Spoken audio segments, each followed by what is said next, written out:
Hey guys, welcome back to Real Political Array. Let's start the show. Recently একটা অনেক বড় news update এসছে আর এই নিউজটা অলমোস্ট সব জায়গায় ট্রেন্ড করছে, বড় সোশ্যাল মিডিয়া প্ল্যাটফর্ম হোক বা বড় বড় মিডিয়া হেডলাইন হোক। এই নিউজটা হলো ইউএসএ ইরান ট্রেড ডিল। এই ডিলটা নিয়ে এত ডিসকাশন বা ডিবেট কেন হচ্ছে আর এত কনফিউশন কেন, আজকে আমরা এই সব কিছু ডিসকাস করতে চলেছি। সো আর সময় ওয়েস্ট না করে শুরু করা যাক। শুরু করার আগে আমরা একটু জেনে নেব হোয়াট ইজ আ নেগোসিয়েশন।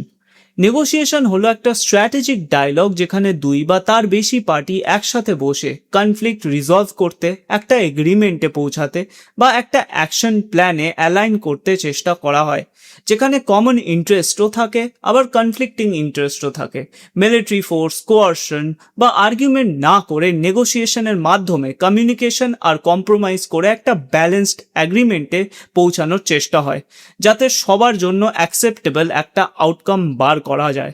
আমরা এবারে একটুখানি ডিলের ডেফিনেশনটা দেখে নেব। ডিল হলো এক ধরনের ফর্মাল বা ইনফর্মাল এগ্রিমেন্ট যেখানে স্টেট অ্যাক্টরস বা ইন্টারন্যাশনাল ব্লকস নিজেদের ইন্টারেস্ট অ্যালাইন করতে, কোনো কনফ্লিক্ট রিজলভ করতে বা একটা স্ট্র্যাটেজিক মিউচুয়াল বেনিফিট অ্যাচিভ করতে চায়। শুধু কমার্শিয়াল ট্রানজ্যাকশন বা রিজিড লিগাল কন্ট্রাক্টের মতো নয়।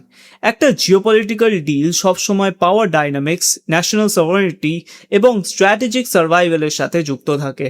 তোমরা যারা যারা এখন এই ভিডিওটা দেখছো তারা এটাই ভাবছো যে আমি ইউএসএ ইরান ডিলের ইম্পর্টেন্ট পয়েন্টসগুলো না বলে আমি কেন নেগোসিয়েশন আর ডিলের ডেফিনেশন বলছি, রাইট? তোমরা এই ভিডিওতেই সেটা জানতে পারবে। অলসো আমাদের মিডিয়াতে এখন বড় বড় হেডলাইন দিয়ে নিউজ আসছে যে ইউএসএ ইরান যুদ্ধ শেষ হয়ে গেছে। আমি ক্ল্যারিটি দিতে চাই, এরম এখনো কিচ্ছু হয়নি। ডিল যদি সাইন হয়ে যায়ও তাও এটার কোনো গ্যারেন্টি নেই যে যুদ্ধ শেষ হয়ে গেছে।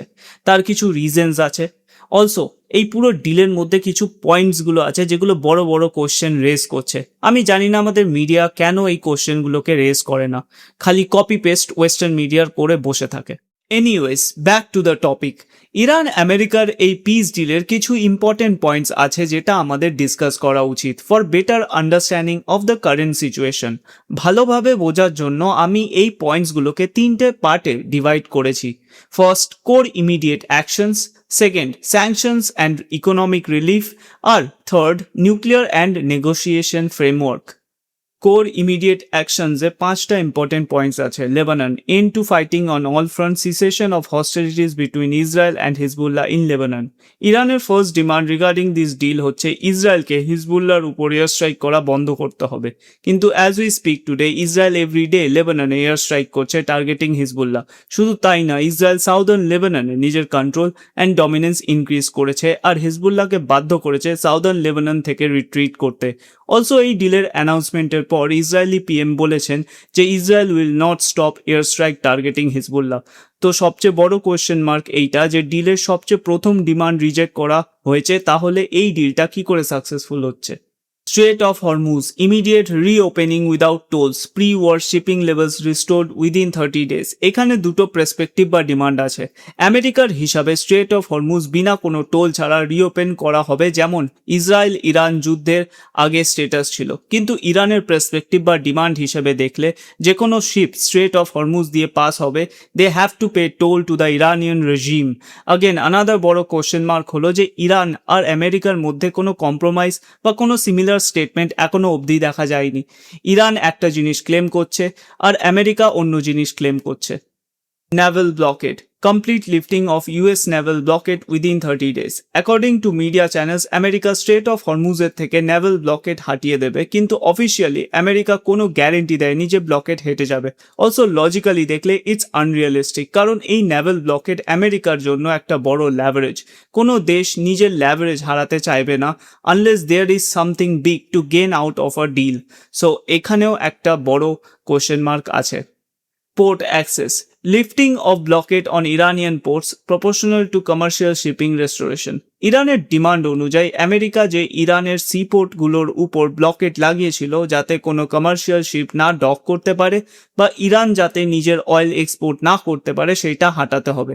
আগেন এখানেও কোনো অফিসিয়াল গ্যারেন্টি নেই যে আমেরিকা ইরানের সি পোর্টের উপর থেকে ব্লকেট হাঁটাবে, অ্যান্ড অফিসিয়ালি কোনো স্টেটমেন্ট আসেনি। সো এখানেও একটা বড় কোয়েশ্চেন মার্ক আছে। US forces. US withdrawal from areas surrounding Iran, no increase in regional military forces during negotiations. মানে as for Iran's demand, আমেরিকাকে নিজের মিলিটারি বেস ওয়েস্ট এশিয়া থেকে সরাতে হবে অ্যান্ড মিলিটারি অ্যাসেটস কমাতে হবে।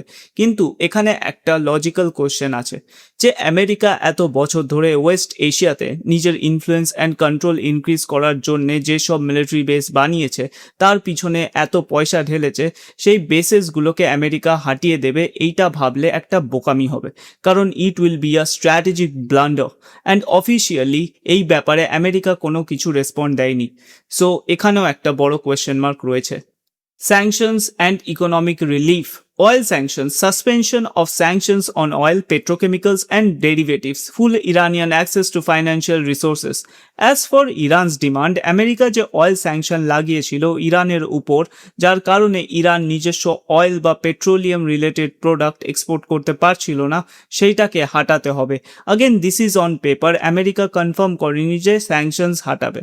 Frozen assets, $24 billion released during 60-day negotiation period, half available before negotiations begin. As for reports, Iran demand করেছে আমেরিকাকে $24 billion ফ্রোজেন অ্যাসেটস রিলিজ করতে।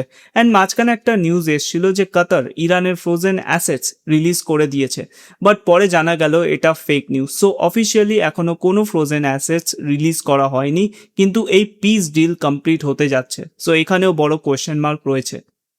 Reconstruction Fund. US and allies must present reconstruction plans worth at least $300 billion. আরেকটা সবচেয়ে unrealistic demand যেটা Iran negotiation টেবিলে রেখেছে is war রেপারেশন, যার মধ্যে আমেরিকা অ্যান্ড তার অ্যালাইজদেরকে $300 billion দিতে হবে। কিন্তু আমার প্রশ্ন হচ্ছে কে দেবে এই $300 billion? এক, এটা huge amount. Second, there is trust issues. আর আমেরিকাকে যত আমরা ভালো করে জানি, একটা সিঙ্গেল পেনিও আমেরিকা দেবে না। Nuclear and negotiation framework, সব থেকে important aspect of this deal. 60-day talks, negotiation aimed at final agreement on nuclear issues only, plus complete sanctions removal. But এই পয়েন্টে সবচেয়ে কনফিউজিং কোয়েশ্চেন হচ্ছে যে আমেরিকা অ্যান্ড ইসরায়েল কি ট্রাস্ট করবে ইরানকে, স্পেশালি নিউক্লিয়ার সাবজেক্ট নিয়ে। কারণ অ্যাজ উই নো ইরানের ক্যাপাবিলিটি আছে যে ইরান নিউক্লিয়ার মিসাইল ডেভেলপ করতে পারে, অ্যান্ড কি গ্যারেন্টি আছে যে ইরানের কাছে নিউক্লিয়ার মিসাইল নেই? বা এই 60 ডেজের মধ্যে ইরান যদি নিউক্লিয়ার মিসাইল ডেভেলপ করে একটা ডেমনস্ট্রেশন করে দেয়, তাহলে পুরো নেগোসিয়েশনের লেভেল প্লেয়িং ফিল্ডটা চেঞ্জ হয়ে যাবে। So there is a huge question mark. NPT commitment. Iran reaffirms commitment under the Nuclear Non-Proliferation Treaty not to produce nuclear weapons. Iran commitment দিয়েছে যে they will follow the law of non-proliferation treaty, কিন্তু there is no guarantee. ইরানের কাছে huge underground tunnel city আছে। হু নোস কোথায় Iran নিজের uranium লুকিয়ে রেখেছে, অ্যান্ড এটাও হতে পারে ইরান টাইম বাই করছে for that eminent nuclear missile test. Enriched uranium, framework for managing Iran's enriched uranium reserves. Question is, কে এই ফ্রেমওয়ার্ককে ম্যানেজ করবে? অবভিয়াসলি একটা নিউট্রাল পার্টিকে এই ফ্রেমওয়ার্ককে অবজার্ভ করার জন্য সিলেক্ট করতে হবে। Who will be that? Also K responsibility নেবে যদি ইরান বিট্রে করে এই ডিলকে? এখানে অনেক বড় একটা কোয়েশ্চেন মার্ক রয়েছে। UN endorsement, final agreement endorsed by a UN Security Council resolution. Lastly, UN এর আন্ডারে এই এগ্রিমেন্ট হোল্ড থাকবে তার কি গ্যারেন্টি আছে? কারণ আজকে আমরা দেখতে পাচ্ছি পুরো ওয়ার্ল্ডে ওয়ার চলছে, পুরানো UN এর আন্ডারে সাইন হওয়া ডিল সব ভেঙে যাচ্ছে। These are the most important questions we need to ask. Hey everyone, আশা করছি ভিডিওটা সবার ভালো লেগেছে, আর এরমই ডিটেলড ইনফরমেটিভ ভিডিও আরও দেখতে হলে keep supporting me. So hit the like button, subscribe and comment. আজকের জন্য এখানেই শেষ। থ্যাংক ইউ, গুড বাই, জয় হিন্দ।